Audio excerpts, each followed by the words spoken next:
Welcome to Early Intervention Matters, the podcast that helps parents, teachers, and health professionals understand the diagnosis, treatment, care, and support of children with autism, ADHD, Tourette's, and other neurodevelopmental challenges.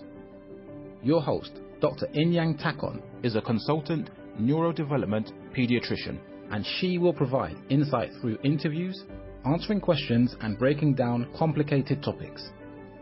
By sharing stories from parents and professionals in the field, we hope to make sense of what can be an overwhelming topic. Early intervention is crucial with children with developmental difficulties. Yes, early intervention matters. And now, here's your host, Dr. Inyang Takon. Hello, everyone. Welcome to another episode of Early Intervention Matters. I hope you're all having a nice summer. The Early Intervention Matters podcast is a podcast series that helps to disseminate information on neurodevelopmental disorders and neurodiversity. We have different episodes which we've talked about varying conditions, but we've also been fortunate to have different guests on our podcast to shed light on different aspects, and it's all been quite informative and insightful. So tonight we are very fortunate to have an amazing lady whom we're going to be having conversations with this evening. I'll just ask Fulu to say hi to everyone before I give her bio. Hello, Fulu. Thank you for joining us.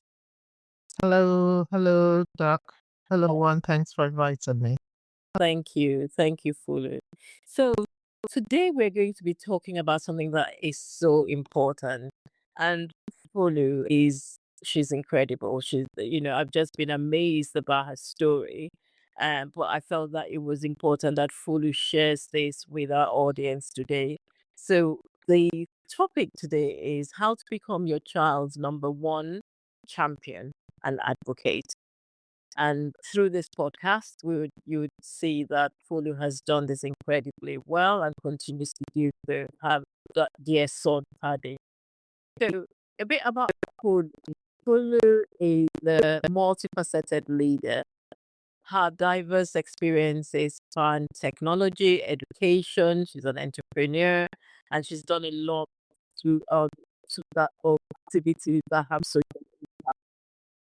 As a tech leader and entrepreneur, Fulu brings innovation and strategic thinking to everything she does. But it's her most important role as mother to her Tade, who is affectionately known as Tade, a young adult on the autism spectrum that has truly shaped her life vision. So she's going to talk to us about Tade, but just to let you know that Fulu she's a highly successful woman in all the facets that we've talked about. She does a lot of advocacy work. She does a lot of supporting families and parents and people she meets across countries, and both here and abroad and internationally. Her work, has been such that has shaped not only her life, but the lives of so many other people that come across her. She has a weekly blog that she writes a lot about, and I said she will give us more information about her blog because I'm sure that many people will benefit from reading in that blog. Fully joins us to share the invaluable lessons that she's learned about becoming your child's number one advocate. From the early days of uncertainty to building autism support infrastructure, she's going to talk to us a lot about that. I'm not going to go into details because Folu will tell this story better herself. So thank you so much, Folu. Thank you for joining us. We are incredibly grateful. Good. So we just want to start by just hearing how it all started. How did it all start with Tade from the early times, and how did Tade? What was the journey like from when Tade was born to getting a diagnosis? So if you could shed some light on that for us, that would be Yeah, lovely. thank you very much for that. Recently, Taddy is going to be 29 on the 1st of July, so he's a long He was diagnosed when he was like 2.5, going to 3. So when I had Atkinson, it was my first child. So when I had him in 1996, obviously prolonged birth and everything, it was fine. He was doing everything accordingly. And then 18 months, he had to take the MMR injection, which is what we give children. Anyway, as a pediatrician, you know that anyway. But we give children MMR, measles, mumps, and rubella vaccination, and he got that at the age of 18 months. After that injection, he developed high temperature and he was very sick. I didn't want him to go into fit, so I called the ambulance. We went to the hospital, which is Barnet, where, he was there for like 2 weeks. So he had to be monitored. I was very, very scared. I didn't know what's going to happen to him. When it came out after that injection, and please, I'm not saying that because there's so many conversation around the cause of autism. You're the doctor. We never say it's the cause of autism, but I'm just telling my story. So after that injection, Tadi became very ill. When we came out of that hospital, we came out with a different child. Before that, Tadi was saying few words. It was, on his first birthday for a long time. It took me a long time to go back and watch that video because I always break down when he was talking at that time. And then he started losing his language. At that time, 1997, 98, it wasn't common. I have my sister in Nigeria, the medical doctors, nobody has heard of autism. So it wasn't a very, very common thing. I couldn't put a name on that, unlike now. We started our journey going back and forth there was a kind pediatrician that I had to see in the doctor. I remember the name very well. My GP referred me to the doctor. And she now said, oh, we need to diagnose autism it's very straightforward. So I had to take him for different tests, to make sure that it's not his hair. One thing I noticed, when you call Tade, you can be in front of him and call him several times. He will be looking at you. And then if you now say, Tade, come and take sweets, he would take it. So it doesn't have any it didn't have any hearing impairments. I knew that. So we took him for different tests. I took him to Great Ormond Hospital. And the funny thing is, at that time, I was now pregnant with his brother. So it was really, really a very difficult journey for me.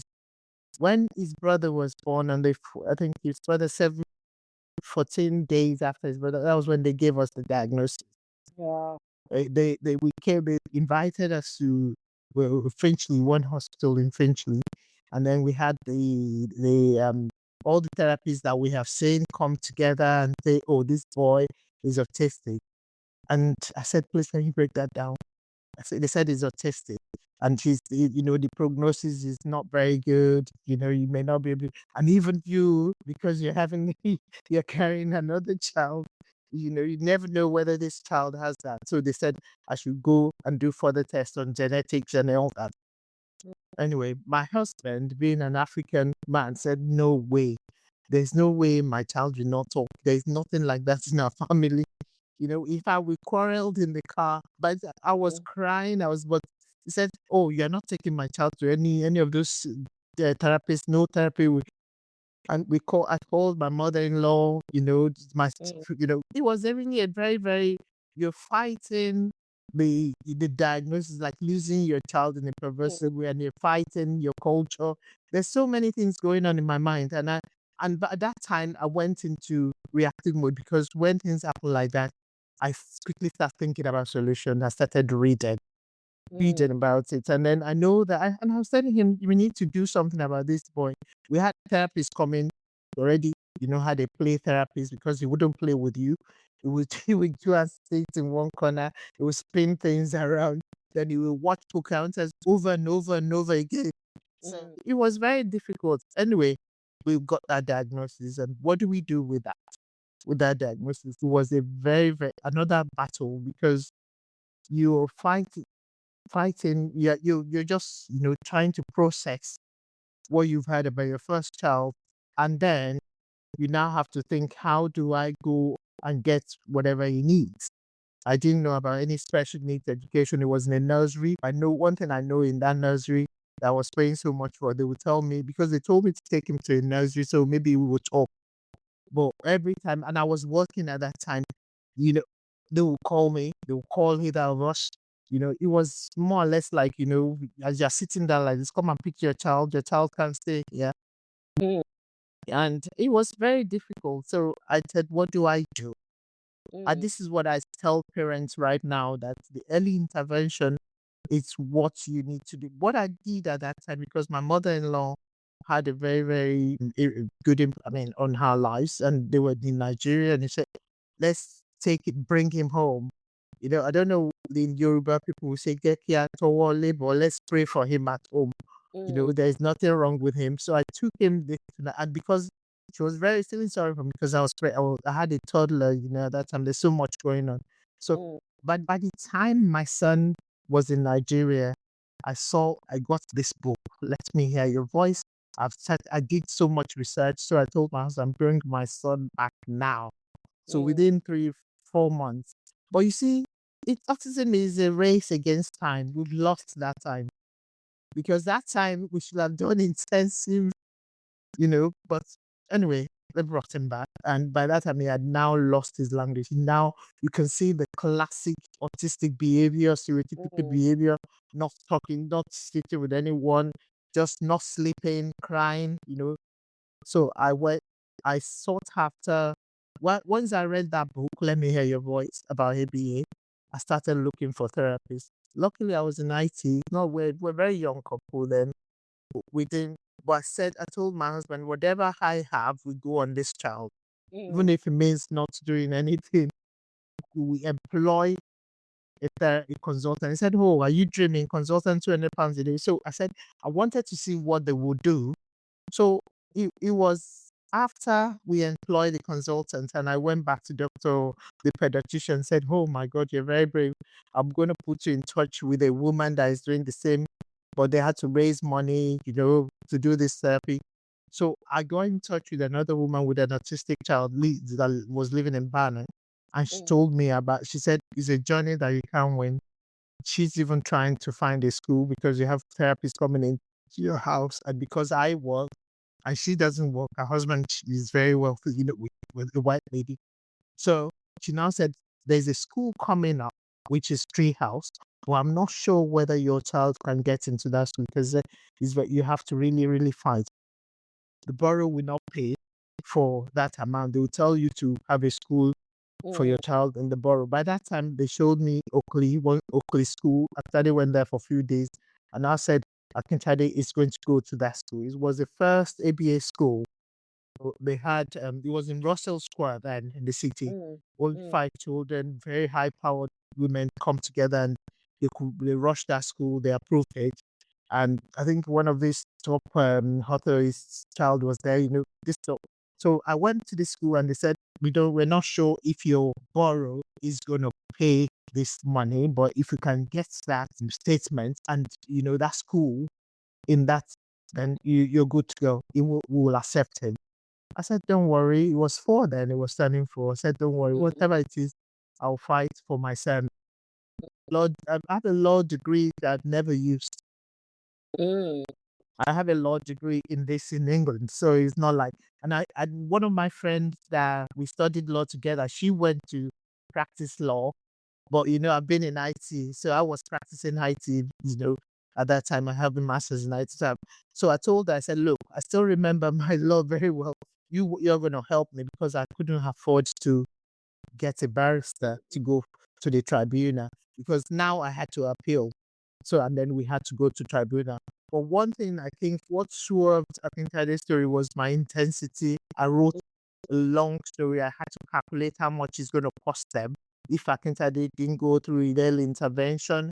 And over the years, if he's institutionalized, and then I wrote a lot of things, because the first time my son could sit down was when we started in early intervention. He would never sit down. So when the consultant came, I don't know what the magic they did, he sat down. And so I mm, got the process, and we used to do that in the house. Eventually, when I don't know what happened. 5 days before we went to tribunal, God intervened and said, okay, we have agreed to let Akitade go to that school. We were going to rename the school as the school on the special need education statement. So they renamed it to Tree House. So we were very lucky. People were shocked. Even the other parents were shocked that how did you do it? I said, God did. Well, obviously, God and my intention, because I was emailing them almost every day. In the middle of the night, I would email. So I mean, at that point in time, people were kind. They were social workers. It's not like now that everything is changed. So they were very supportive. My health visitor was very supportive. So after they started going to the school Treehouse, which is the first ABA school. They were doing 40 hours of ABA, and the school was very expensive, one of the most expensive there at that time. So, but another thing I did, which is, I think that helped us a lot, which is one of the first things I did, was to go and do the the test, several tests, and the diet. And when we did the allergy test, they found out that he was allergic to gluten and casein. We eliminated milk straight away from our house. I started making his food fresh. Up till today, we don't use steamed food or anything. So my two other children never ate steamed food because of acne. I was too terrified whether they would. So I started doing gluten free. I used to bake his cake with gluten free flour. I remember Sainsbury's was the only supermarket carrying that gluten free range. As soon as I changed, and then I gave him rice milk. So instead of the normal milk, and then the yogurt, Yofu yogurt, different. There's how Pro. Is it Pro? It's forgotten the brand now. He was taking down yogurt, and so we cut out all these things for me. It's the diet, because Tadi used to love Weetabix. I didn't know that was another issue. So as soon as we cut that down, my son started sleeping. He will sleep, because before during the night it was really hard. So eventually he started sleeping, and then I had another doctor that I saw online that from US. So the Kackman Laboratories, he told me about Kackman Laboratories. They actually do a lot of the drug, all the supplements for autistic children. I think it was founded by a father of an autistic, he's a doctor, very late now. So I started giving him supplements, different high dose of vitamin C, different supplements. And then I did, I think I was too intense sometimes, and then there was a Chinese doctor, because anytime I do research on autism, I will try it. Because autism is the only thing I won't try for my child is poison. There's so many things going on. So the Chinese doctor started doing acupuncture, and for some reason, Akitade will stay for acupuncture. But even though younger, so he will stay, and then it will calm him down. So we used to give him Jingo flu, and then there was another doctor in F3. When I read about secretin, everything, all of us in those days, it was a very small community. So when you read about something, have you tried this secretin in S3? I used to get secretin shots. All these things, at that time, Akintade's hyperactivity decreased, became very calm. And I used to take him everywhere, every day, no matter how late I come back. I'll go to the park. So and I used to go to that park when I was pregnant with him. So in fact, the day he ran out and we were looking for him, we found him in that park. So I used to go to that park. Maybe for some reason that park would calm him down. But so we walk around, I will sing for him. Sometimes I'll cry, I'll pray, we'll come back home. So I did that for a long time. So it was like my life became, Akitade was more or less like the center of whatever I was doing at that time. So I tried to look at other different things for him. And one thing I didn't do, because sometimes, coming from Africa, a lot of people will call you, you have to pray. Yeah. I tried that, for some time, and I just found out that, look, I mean, I can pray by myself, and then let's face it, it's better you spend that time looking for practical things that will work for your child. So early intervention, the therapy session, you know, going for several checks, blood checks, because they do a lot of it. They call us even up till now. They still do, yearly checks, and then anything constantly. I was constantly talking to him. He said, one thing I did anytime he's doing something bad, because that's part of the ABA. I try to distract him, I try to distract him, ignore his, anytime he does something like maybe he's just then, like when he was going to be potty trained and he was quite young, a lot of people in his class were, we praise extra praise, extra, you must potty train with boy really want. So everything around our house were around applied behavioral, analysis. So we tell him, we talk to him, we show him. And I still feel that whatever intervention that I've seen people starting intervention at the age of 1.5 and their children got better and better. One thing I regret now is maybe I should have been testified the verbal behavior therapy, but because I was doing a lot, and in between that time, I had my son, I had a baby. I mean, my younger son, I wrote a story about my younger son was diagnosed with ADHD. But luckily, because of the things I've learned with Tade, is obviously he's a graduate now, he's doing his master's now. We got over that easily because of the lesson I've learned and I was able to apply to my youngest son. So I always tell people, first of all, you have to take the sentiments aside. Obviously you grieve, there's a moment of grief, but most importantly, the decisions and the things you do after that grieving is what will shape the prognosis and of your child and whatever that child is going to be. Because autism is not something that you can say, this is headache, this is fever, this is give him.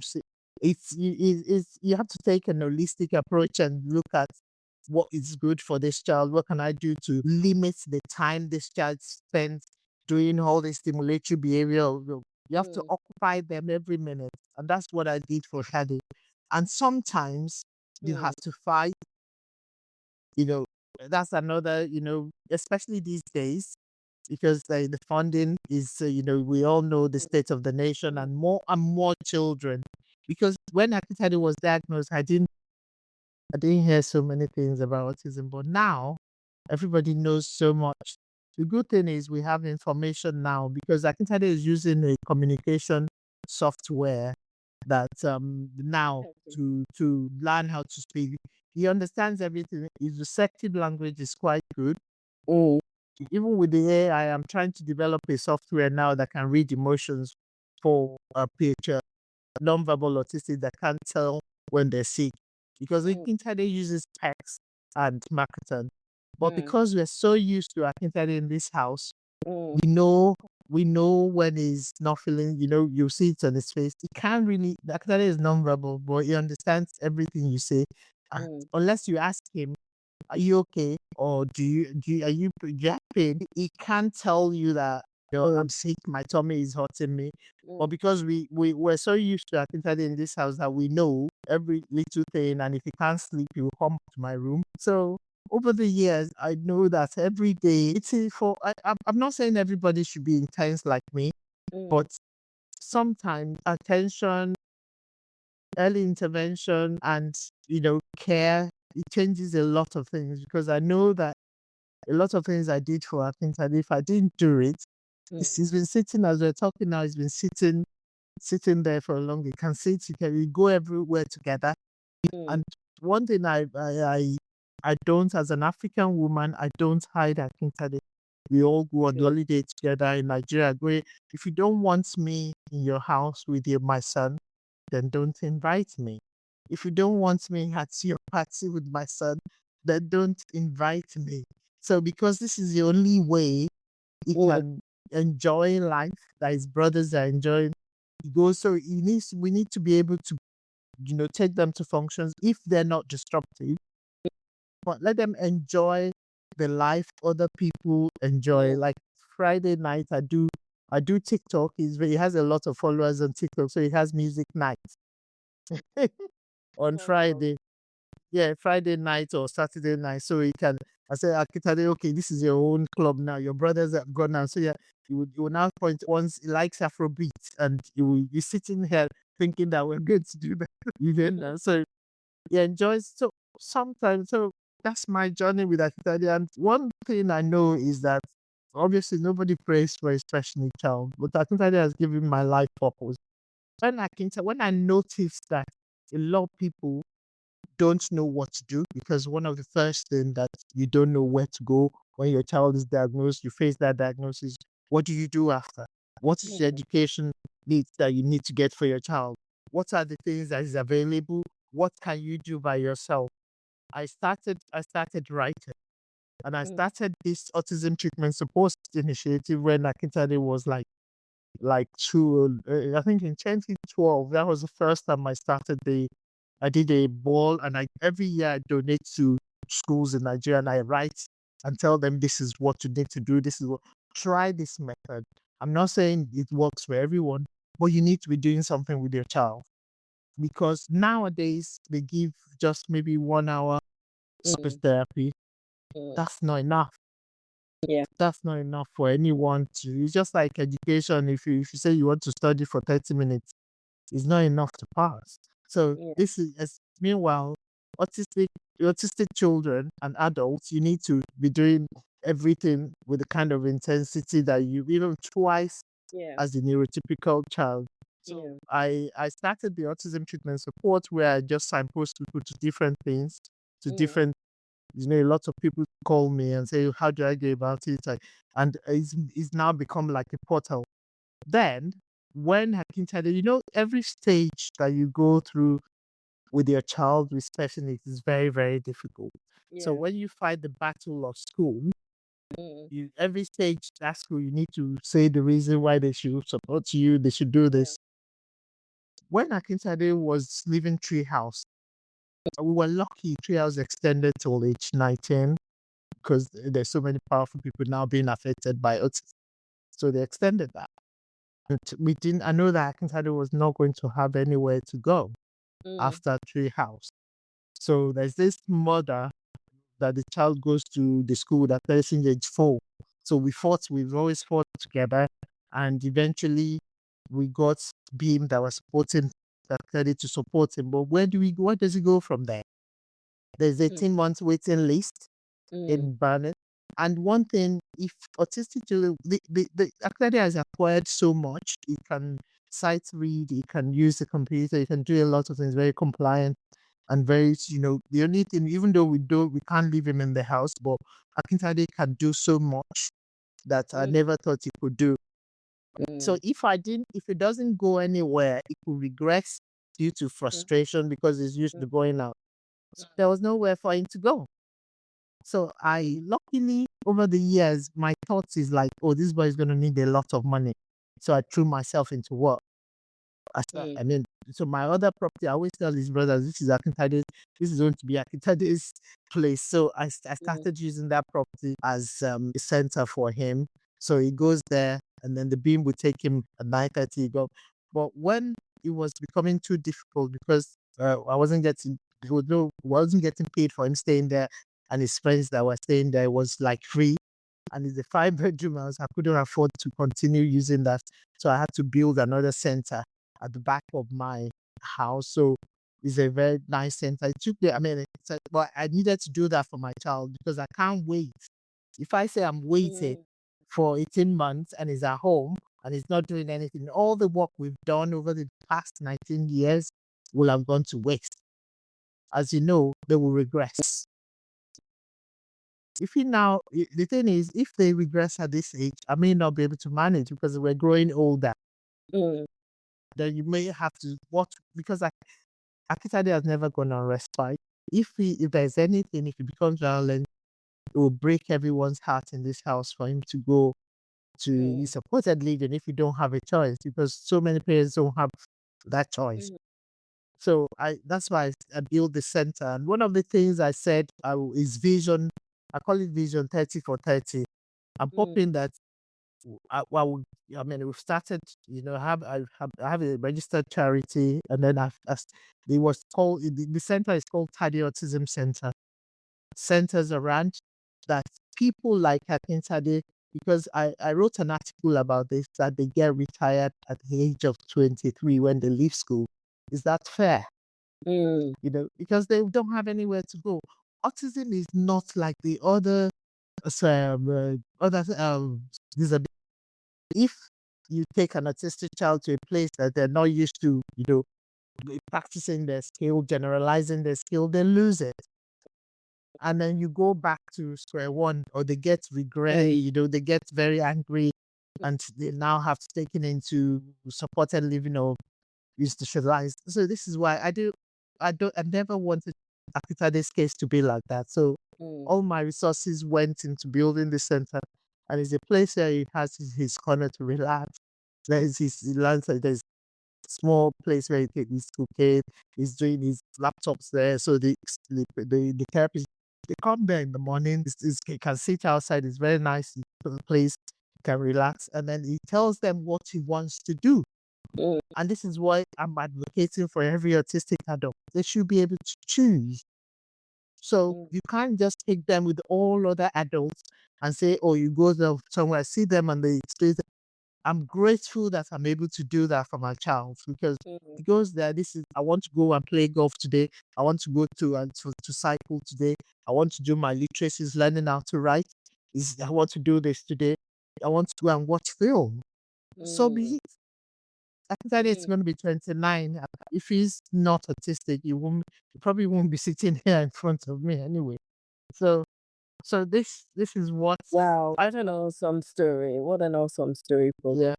What an awesome story. I think one of the things that everybody can pick up from here, from what you've told us so far, is how, it was, yes, it was, you described leaving the hospital with a child that was different from your child at the beginning.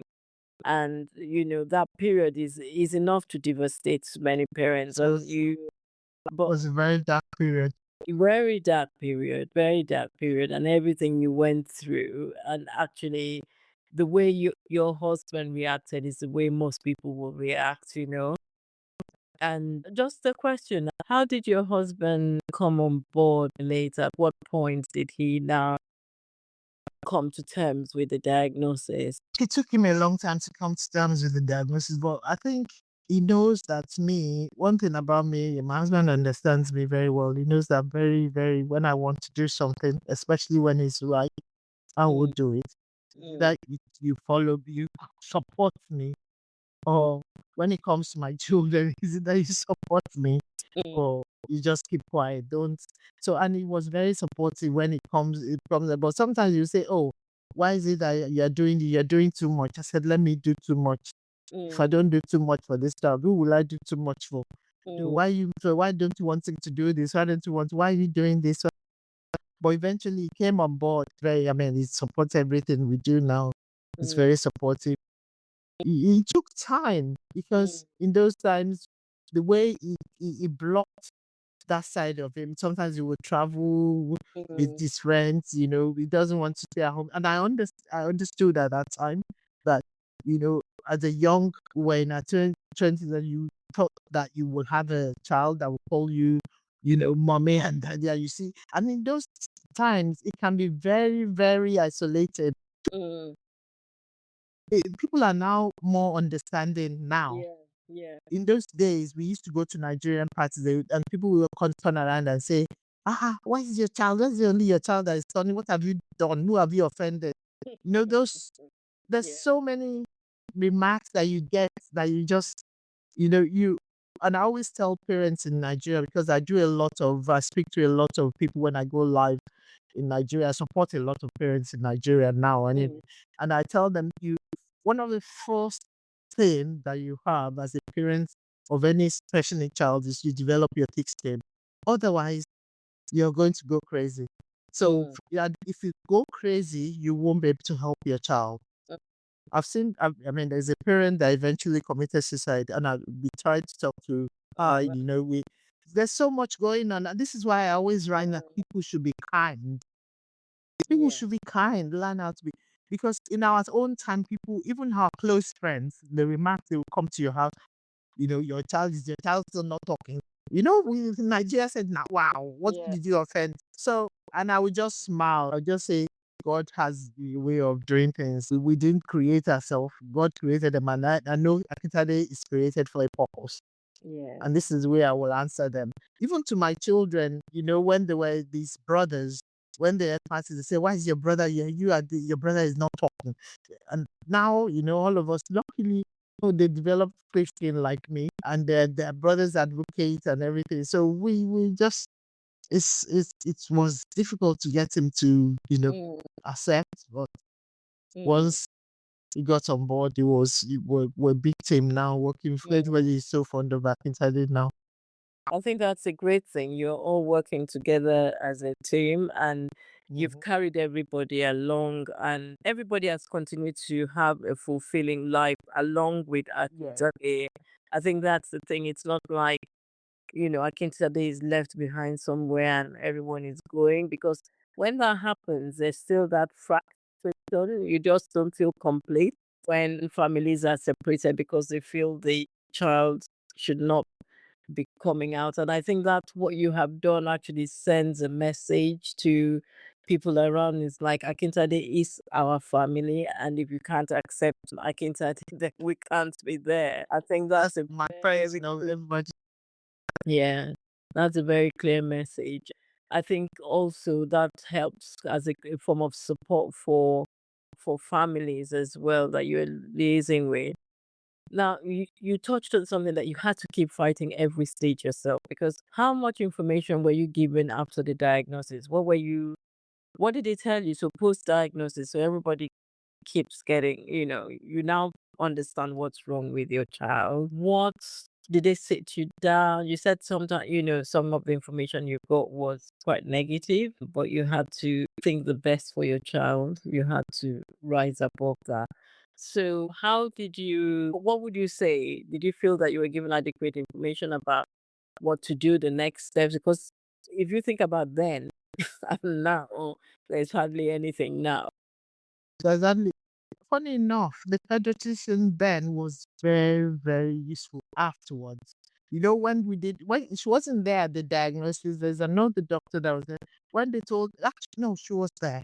When they told us, oh, the prognosis is very bad. You know how you doctors deliver messages, and sometimes, funny enough, that kind of message and I was just saying in my mind, he said, oh, prognosis is in maybe when he's about to be a teenager, you have to take him to, hearing that Yeah. was the big, but afterwards, when I went to see her, because we have to now meet with different people, she was the one that told me about the lady doing home. So the doctors were my pediatrician then was very, very helpful. And the social worker then was an Englishman, and my health worker, my health visitor was a West Indian. They were all very, very nice. You don't get them like that anymore. So they were very supportive. They said, this is what you do. They gave me, in fact, they told me about the DLA, that they told me about different places that you can get therapy, where you can get 1 hour. We were using that to pay for, is that you can use that to pay for is play therapy, because I had a lot of money spent. I had a lot of therapists lined up for Tadi. So at that point, so she was the one that told me, all these things you're doing, all your money will be going into. I said, yes, all our money was going into Akintades therapy, and she actually helped me. This is what you can do. But bulk of the information about ABA, nobody will tell you from the council. You are going to now have to find out, because they gave me the only special school they gave me was the Oakley school, which is where everybody goes. There is, unlike now where they have specialist autism section, there was nothing like that then. That's why parents came together to start Tree House. It was one of the top first private special needs school. So I didn't get information that would have helped me but Mm, they signposted me to what they knew, and well, I had to find extra. You have to now become your child, not only advocate everything. You investigate mm, or your education is. You have to even, like, now I tell parents there's no money anymore, so they give you 2 hours therapy a week. You mm, think that will be enough? Go online. mm, So, go online. There's so many, I've written so many ebooks on how to mm, help your child, my steps, my journey. And then you mm, can go online and do all these courses, and become a therapist. The good thing about mm, now is that you could become anything you want to do. There's a parent in Nigeria that I used to speak to, and I told her, she said, oh, she doesn't know what to do.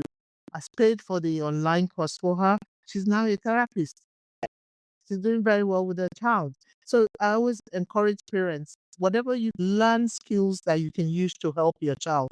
Because if you can't afford it, it's therapists are very expensive. mm, And if you can't afford the number of hours enough for your child, become the therapist at home. mm, So yeah, mm. so that's what I always tell parents now. Because you can't, nobody now it's even it's Yeah. you know It's very ca- things. The resources are very limited. stretched. Yeah. And then more Very people are being limited. diagnosed Yeah. with Yeah. autism. It's just, I mean, it's not the government's work, it's fault. It's a lot going on. So, And you went on because you thought through for Tade through transition, through adulthood, which is a lot of the things that, families sometimes suddenly get to that point and feel, oh my God, what are they going to do? Because, at each stage, they've just been going with the school and you get to the point and they say, oh, what am I going to do? What's this young person going to do and all that. So, what would be your advice for families? At what point should they start thinking of that journey? I will always tell families that as soon as your child is diagnosed and your child is getting through the 7 years of school, start thinking, because Mm, every stage there is transition. The yeah. eating after eating, transition to adult. Mm, One thing Tree House is very well is they're called ambitious about autism. They they they really really have time to educate parents. They call you in for 1 hour and have a mm, talk with you on what you can do with your child, what your child needs for the next stage, how to prepare for the next stage. So by the time Akintade was going to leave Treehouse, few years before I started talking with the council. Because that took a long time. Akintade was at home for like something, I think for like 8 months before he even got to Ambitious. From Treehouse, he mm, went to Ambitious. He was at home because there was nowhere for him to go. So mm, and I said I didn't want them to take him to Oakley. He was going to go to, they said I should take him to one college.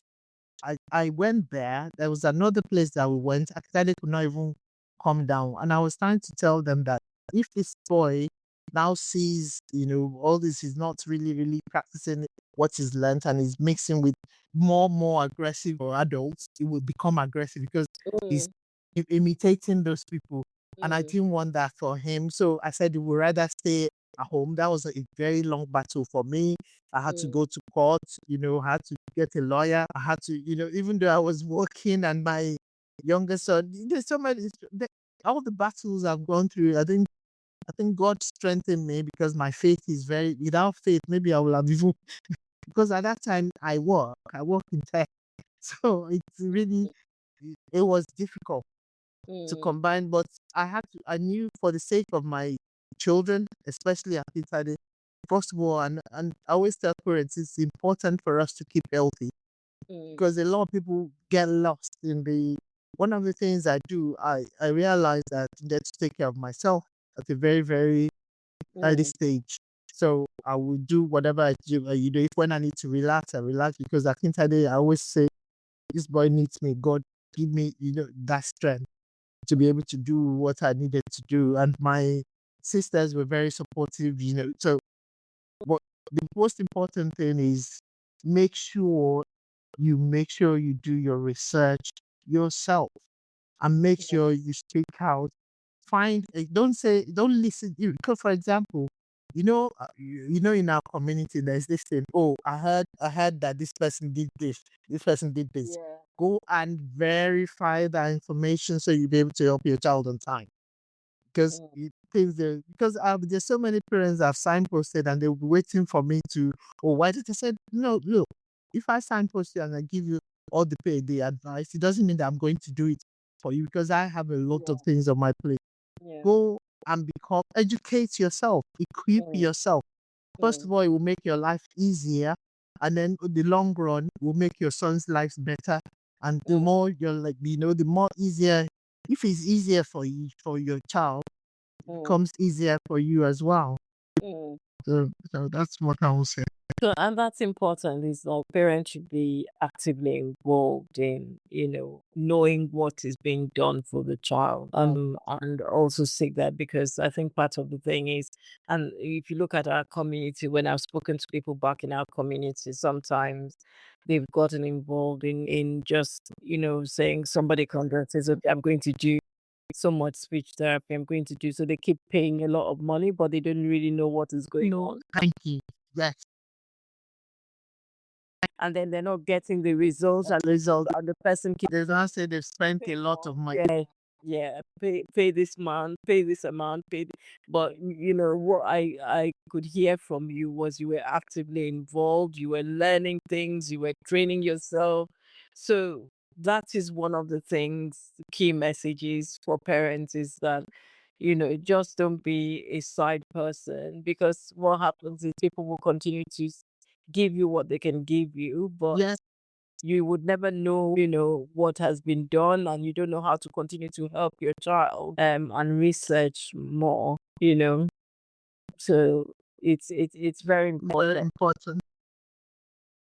And it's just also great to see, Fulu, that you have kept up having what I would call a very fulfilling career and work life, and you haven't allowed, the care for Tade to say.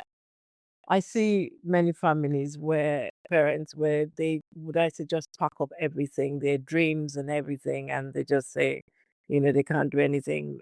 Part of it is they might just have given up on life and feeling this is not what I expected, and they give up on their dreams and hopes, and then sometimes that creates some kind of negative feeling, even which is not helpful for the child. Yeah. And so I think what you have done is you're doing phenomenally well.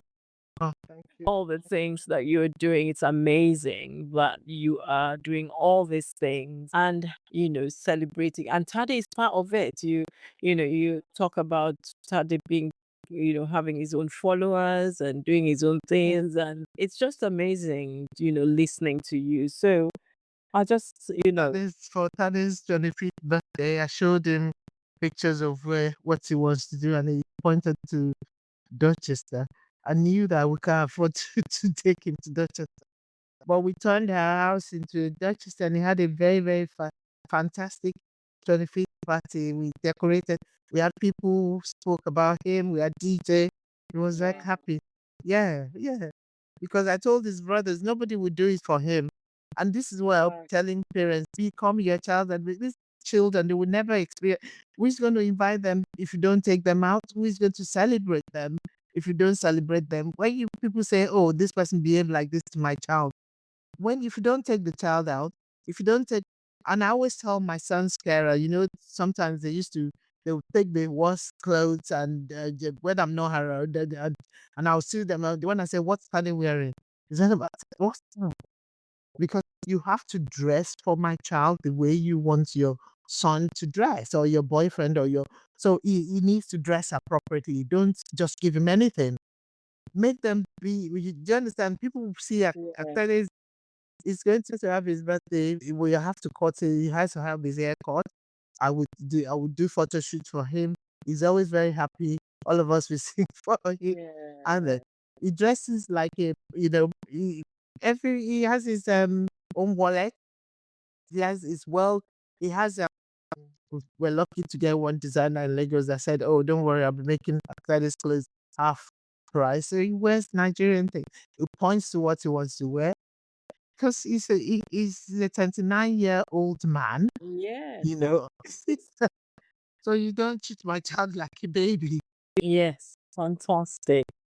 Fantastic. Well done. This is just amazing. And just before we I just want you to let parents know about your blog and where can people find you, where Yeah. Okay. If they want that, I have several things online, as the producer knows. So I have Tadi Autism Center. It's more or less like a portal. We're creating a portal where they can find everything that they need, like site posting them to, even from the checklist to how they write all the template letter to IPSA for your special for ECHP. Then on this is on Tadi Autism Center. Then on this is Folu.co.uk, where I write my blog. I've written several things on my journey on how you can help your child, how to travel with the autistic adult, all the little things that will help parents. Is there free of charge. Then I have Autism Treatment Support Initiative, where we have volunteers. We do a lot of monthly meetings for parents. We talk to parents. There's loads of parents I speak to, and I want them to go back to work. If you can't say, I've seen lawyers, so many people that parents, but they can do so many things online. So I'm doing free tech training for them to get into IT, to get into tech, back to work. I do a lot of talks at different companies, IBM, Itachi, to talk about inclusion. And for my company as well, that I work for in the city, we talk about inclusion, including people, even autistic. What I do for autistic adults that are high functioning, they said we're not supposed to call them to differentiate. You know what I mean? Yes. Yeah, you know. And you see, we find out that high functioning autistic, they're the best people in IT. Yes. They're very good Yes. with coding. They're Yep. very, Yep. and they're very, very punctual. So what I do now, I try to get them apprenticeship. So obviously, if that they can DM me from TadiAutismCenter.com. We have we have about 50,000 followers on Facebook. And then on thisisfolu.uk, then I've created Stan Store for because I believe that all your knowledge, if you take it away with you without letting people know, I mean, you haven't done. So I have a lot of ebook there, and it is on Stan Store, stan.store /Fulu KT3. So it's there. And my blog, this is Folu.uk. And then we have close to 50,000 followers. People reach out to me. I talk to people. I go live on my TikTok. It's called Tade. So I talk about a journey. I go live. Like today, I was going to talk about all the things that has worked that we're talking about, because I tell stories about how you got diagnosed and what works and what you want to do, what you should do, Yeah. and how to take care of yourself. We have wellness session, and every Christmas, even now this summer, Tadi and I we go to parents and deliver hampers, because I've noticed that in our community, like you said, because of disability, there's so many parents that from ethnic minorities, they don't really have any support because of language barrier, and Yeah. they can't work. So we've got list of them. Tadi and I, we deliver hampers to them around, and then we send vouchers to some people that are not in our vicinity. That way, I know that Tade is making an impact in his own way. Maybe It's really making a huge that's help. impact. That's Yeah. our purpose. Yeah, what a wonderful story. What a wonderful story. Yeah, so we will put in all these links in the podcast so that people can follow, because I think you've created an amazing resource to help empower parents and parents empowering young people, and also to get families to think about themselves. You're having a neurodiverse child is not a stop to your life.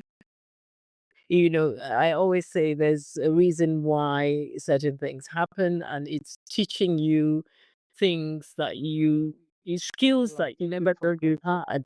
yeah, It's unleashed different aspects. I'm sure without Tade, all these other things you're doing probably would need lots and No, put I on won't. in, but No. Tade has brought a different purpose, richer purpose to your life, which is making you, reach out to so many people in need. So there is a reason, why things happen. So parents should, you see their position as there to, you know, help that young person fulfill their own purpose in life. And it's about navigating how does this happen and all that. And I just want to say for our community, what message do you have for our, our minority communities about, as you know, Yeah.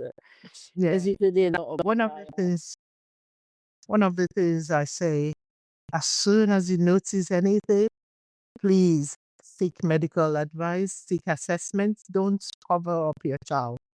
It's good to pray. We are all Christians.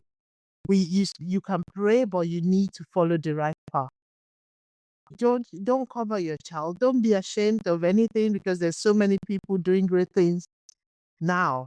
So you should seek help. Go and assess your child. Do the early intervention. Go to the doctors. Go and seek medical advice, assessment for your child, so you can start the early intervention. Keep yourself with knowledge. Don't say cultural. Your husband might be, they might be resistant. Maybe people will laugh at you. They say, "Oh, your child. You think your child is this? You think cut that out. Develop thick skin. Focus on where you're going and help your child because whatever happens, that child is still your child. You are going to nobody.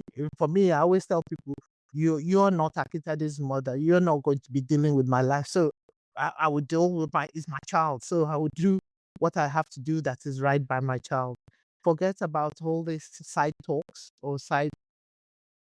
Nobody's going to live my life. It's my life.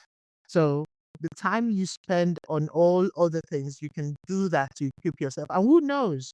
This lady that I said has gone to do in Nigeria, that I paid that to do the training. She's now she's been doing, she's a therapist now. She's taking in clients. So she's earning. So, she's able to live a proper life now. So who knows? Maybe that child might just open doors for you because I believe Akitade opened doors for me yeah, because in so many ways, he's a blessing to my life. So, yeah, and God has a reason for giving you that child. yeah, So, and if you go against that child and you're not coming out because somebody is going to say this, what are they going to say in Nigeria?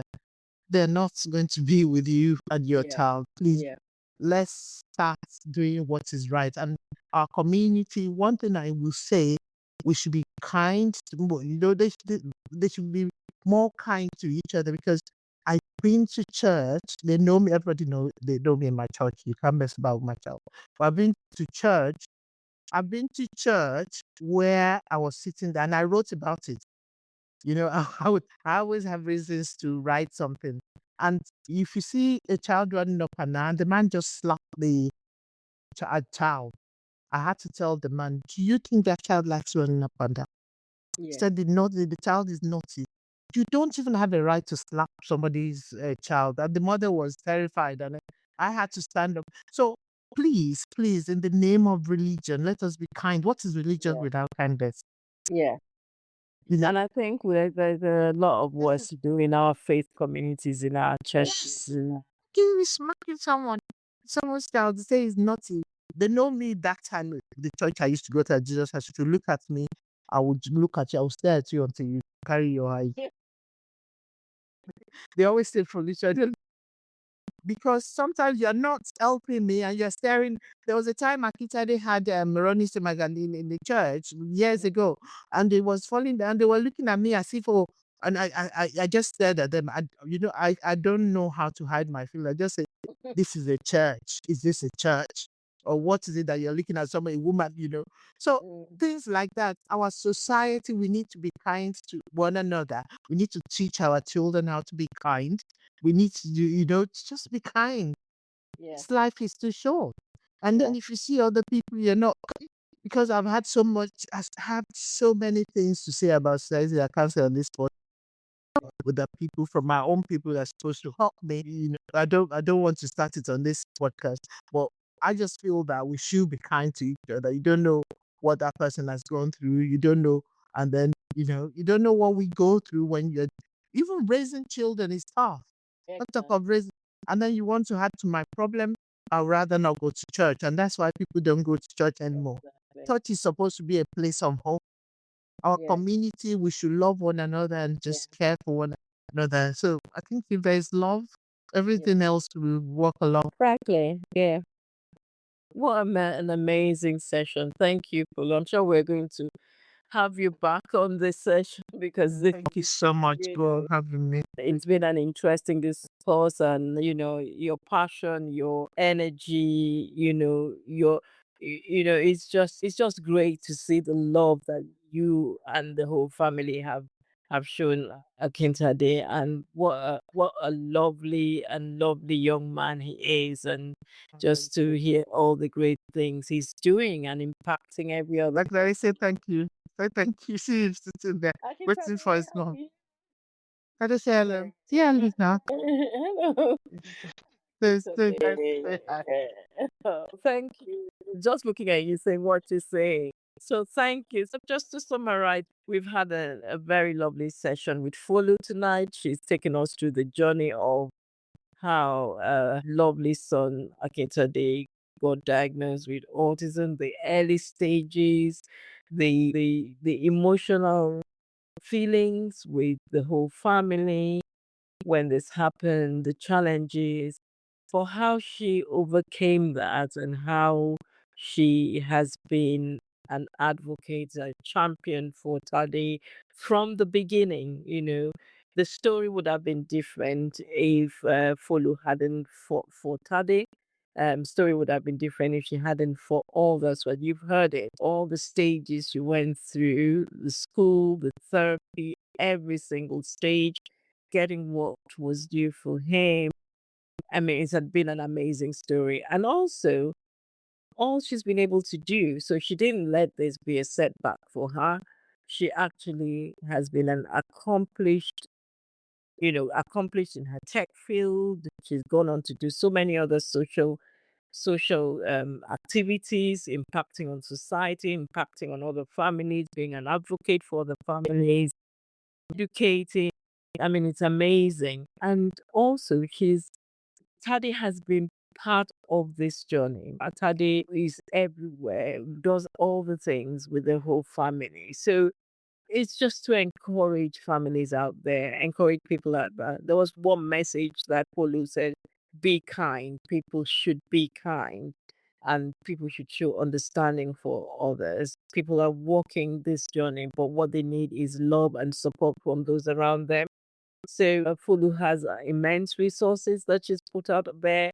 We will put some of them within our podcast link. So I do encourage all our audience to listen and also visit this site, because it's an incredible resource that Fulu has set in. And we just want to thank Fulu. Thank you, Fulu, for what you've done for the community, what you've done for Tade, what you continue to do, and what you're doing. We're just so incredibly grateful for your energy, your support, and your contribution to improving the world for neurodiverse children. So I just want to thank you as well. Thank you so much. Thanks for having me, and thanks for the good work. Thank you. Thank you. Thank you. As we always say, early intervention leads to better outcome, and early intervention can only be achieved by early diagnosis. So thank you for listening into the series today. I know some of the things we've talked about today would probably have generated some questions or need to seek clarification. So I'm happy to take questions, and I'll invite you to send your questions to eim@drtakon.com. Thank you for listening in.